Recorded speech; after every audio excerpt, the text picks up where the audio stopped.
Hey guys, today I'm going to talk to you about one of the major things that hold people back from making progress towards what they ultimately want to achieve. Now, whether that be health related, fitness related, business, family related, or really any goal. And that one thing that usually holds you back is what I like to call the inner villain. So, first, I'm going to explain what your inner villain is, and then I'm going to give you the 5 steps that you can take to expose and kill the inner villain. Now let's start with what your inner villain is. So your inner villain is it can disguise itself as many different things. But for most of us, and myself included, it's self-doubt. And that's the inner voice telling you things like you aren't good enough, you can't do it, it's going to be too hard, or that you just don't deserve to do something great. It's usually the thing that makes you second guess yourself or it makes you want to quit way before you even get started. It usually holds you back from taking action and moving your life in the direction of your dreams.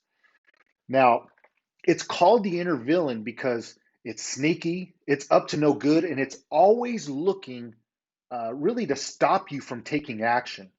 Now, it hides deep, deep, deep in the back of your mind, and it's really created a limit on who you can be and what you can achieve.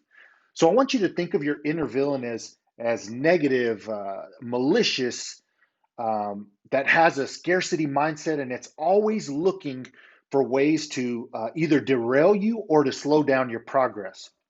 Now, I remember a couple years ago when I had the idea to put together online virtual summit before the COVID crap started, and I wanted to bring together 15 or 20 of the brightest minds or experts in multiple areas of fitness, strength conditioning, mindset, and even the therapy world.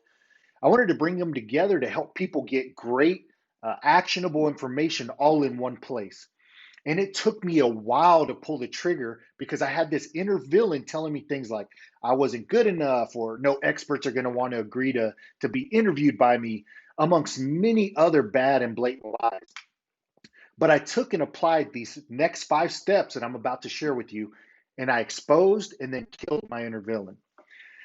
And I'm glad that I did because I ended up having 32 of the best optimization experts agree to be interviewed for the summit. And then I had well over 3,200 people tune in, view, and learn from those experts. So, how do we kill the inner villain? Well, it's by taking these next 5 steps. Number one is you need to work on your strengths, not your weaknesses. So your inner villain thrives on confusion, especially when you focus your efforts on things that you are not good at. So one of the biggest lies that we've been told is to work on your weaknesses.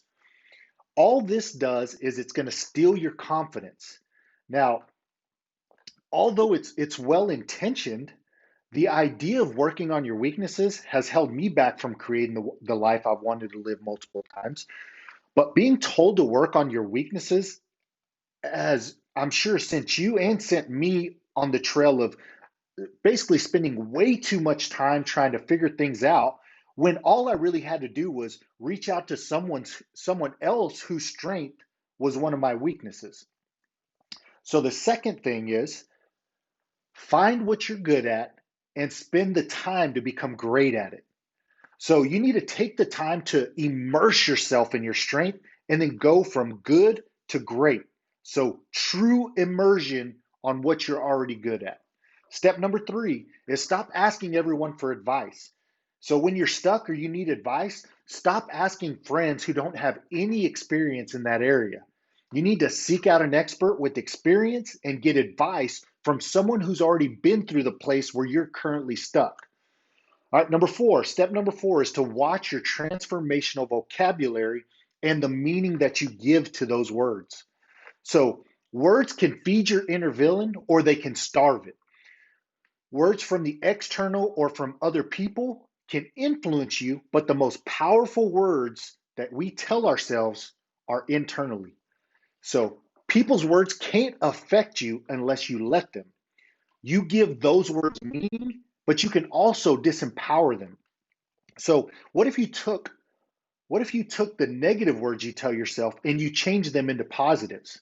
So instead of saying things like I'm overwhelmed, you say things like I'm busy because I'm fortunate to have lots of opportunities come my way, right? So remember, you give words power or you can disempower them. And step number 5 is to be careful who you let in your inner circle. Now, I'm sure you've heard the phrase, you're the average of the top 5 people you spend the most time with, right? Well, that's mostly true.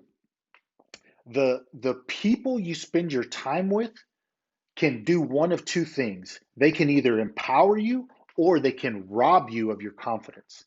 So, have you ever been around someone who, within a couple of minutes of you being around them, you start to feel their energy? You start to feel energized. How about the opposite of that? How about someone who, within a few minutes, it just drains you? You just can't stand being around them. Well, I like to say they're energy fillers and there's energy stealers. So you need to make sure you keep energy fillers in your inner circle. So those are the top 5 ways to expose and kill your inner villain.